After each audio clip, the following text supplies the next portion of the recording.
Hello everyone. Today I'm going to show you guys how to build a really cool piston door. It's something that I build on a lot of my multiplayer servers that I play on, and things like that, because it's completely seamless. So you can put it in like a corner of your house, which is kind of something it simulated right here. And it's hard to know. I mean, obviously if someone's using like some cheat, they'll see it, but in regular like Minecraft, no one would notice. So the way it works is you can you basically throw an item onto the floor. Come on. And then it opens up the floor, or a hole, and then you just go in there, and then you're in this little secret room. And then you can come in here and close it behind you, or if you're down here and you're done doing whatever you're doing, secret, chest room or whatever, you hit the top button, boom, opens up, and then you hit the bottom button again, oops, and you have to not be flying when you're going over the piston. That's a thing. So yeah, go here, it launches you up and closes behind you like there was nothing there. So yeah, it's really fun. I have two versions of this. That one over there, oops, this one right here has a like an item filter. So in a sense, it's kind of like a lock, so it'll only open with a certain block. And this one right here, it'll open with whatever you throw on the floor. So yeah, like that. This, you may have noticed this is a hopper or a dropper, and basically it's what when you have to keep it kind of full, so that when you hit this button to open up the door, it has something to throw under, the same way you throw a piece of redstone here, it throws a piece of redstone behind the wall. And then this chest just gives you whatever fell. So, okay, let's start. Okay, this is a good spot. So basically, I'm gonna build a little simple floor and, or a simulated house basically. And it doesn't need to be too big.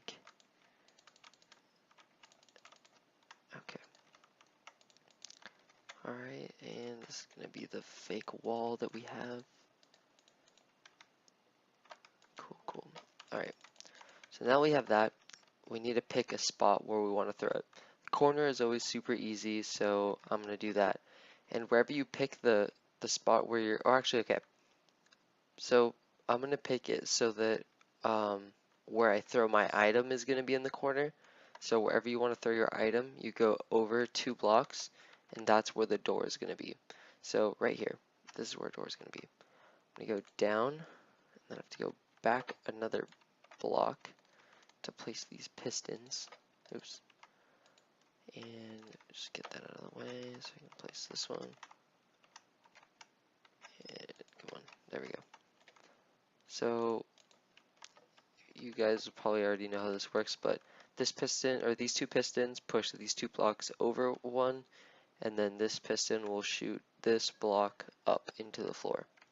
So, making it look like there's nothing wrong with the floor, like it's the average floor, I guess. So with that, we want to put a block right here behind this bottom piston, go over 2 blocks, and then put one down here, make like a little T. Destroy that one. We're going to need a, actually before we go on right there, let's build the underground floor. So the max you can have, the max height ceiling for this bottom room can only be 2 high. So you go down right here. I'll just leave it like that. So yeah, that's where we're at. And you're going to need one of these 2 blocks off from, so you count. If this is where the piston is, 1, 2, and then right there. And then just going to knock that off because there's going to be something there. Get rid of this chest. We're going to need a repeater. 1 repeater at 3 ticks delay, a piece of redstone here, You're going to get a couple of slabs going right there. Put another block right here. There's power. Boom, boom. So basically what happens is, the reason why this is on a delay is because these two pistons, when they close, you want this, the piston over here to go down to completely retract before the back pistons try to pull them back. Otherwise it'll just leave it out there. So yeah, I had to update that piston because it was, this gets diagonally powered, and there's that. So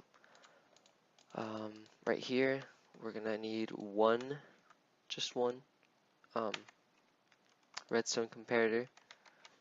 That's probably going to be the hardest item to get for this tutorial. And we're going to need a hopper going this way into that block.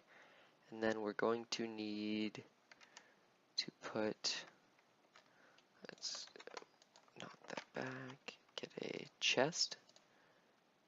With this chest, oops, we're going to put a chest right there, knock that out, and get a, we're going to need, okay, yeah, so we need a second hopper right under this, but it also has to be facing the same direction.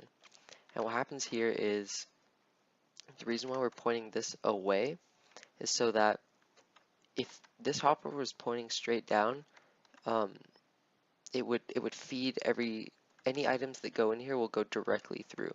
So this comparator wouldn't have enough time to see what's in there, or to count how many items. And so we have this going to the side, and it'll only pull items through when this when this hopper allows it to. But we're going to have another block down here and a redstone torch right there. And what that does is it stops this comparator from pulling, or this hopper from pulling anything from the top hopper. So we have like a little lock system, so that way the door doesn't, open and close all the time whenever just one item goes through. And now that we have that, we're actually going to need to get 2 droppers. I'm going to go one right there. Oops. Okay, this is going to be tough. Get one in there, facing towards the chest, and then another dropper right here. And that's it. That's it for the droppers. And so the reason why we have a dropper is because for our closing mechanism, we're gonna want to be able to see how in that, when I showed you the little demo over there, we threw a piece of redstone on the ground, and then we had a mine cart and a hopper, or pulling an item through. Well, basically, when you're inside, since you can't throw an item at this hopper minecart, this dropper basically does it for you. So we're going to put a block right there and get a piece of redstone and put that in there. We're actually going to have to put a bunch of redstone in there, so I'll just do that now. Take half of that. Just for the demo. You'd probably want to fill that up if you're actually going to use it. And we have that one piece of redstone there. We're going to go down here, to go down 2 blocks, destroy that one, put a piece of redstone right here. Sorry. Change that weather for you guys. We're going to have a piece of redstone here. And so back to this, the reason why we have a slab right here is because we're going to put a torch right here, and we can't have a full block right there, otherwise it would, create a loop, and that would be no good. So yeah, we got that there. Right next to it, we're going to want a repeater set to 2 ticks of delay, and we're going to need, this is where furnaces come in. We're going to need a bunch of furnaces for this. We got 1 furnace here because we're going to have a slime block, and that's going to try and grab everything. So a furnace here, another one here, here, and here. And we actually need 1 more piston for this. So 4 pistons in total, not too bad. Go up.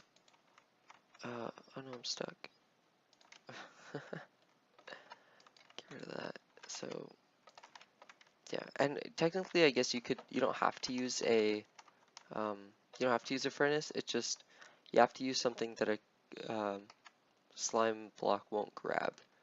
So usually just a furnace works pretty well for that. This torch right here is going to power this piston, and also this repeater once this button, well, this button, once this button gets pressed, it'll turn this power off, which is going to turn the piston off, making it go down. But then one tick later, or 2 ticks because of that repeater, it'll get powered again by that repeater. So basically what it does is it goes down and up really quick, so it'll launch you up to the 2nd story. And there also, this one closing button does a lot of things actually. So see how these hoppers feed into this dropper? Well, technically we could have used hoppers all the way through, but I guess hoppers are a little bit more expensive. So what this will do is it'll send a pulse shooting the items into this chest, and then over here the signal goes through this furnace and then down to power the piston, and then also goes across to turn off this torch, which allows an item through into the hopper, or dropper, sorry. As confusing as that sounds, it's actually pretty simple, and I think we wired it all up. Let's give it a little test, shall we? Actually make it look a little pretty, so we're gonna open it, top button. Hey, that worked. And now close it. Boom. There you go. Seamless piston door. I'm gonna do a second video on how to do this with a lock. Well, it's more of a filter, so that, see this, you can throw anything. Oops, you throw it in the right spot. You can throw anything at the floor and it'll open. But with the other one, that one right there, you have to throw a specific block for the piston door to open, which could be nice, you know. Maybe someone saw you throw something at the floor and they're like, what's that guy doing? And they try throwing random things all over the floor, but they don't know that you have to throw a specific thing. So that's neat. Alright guys, I guess I'll see you in the next one.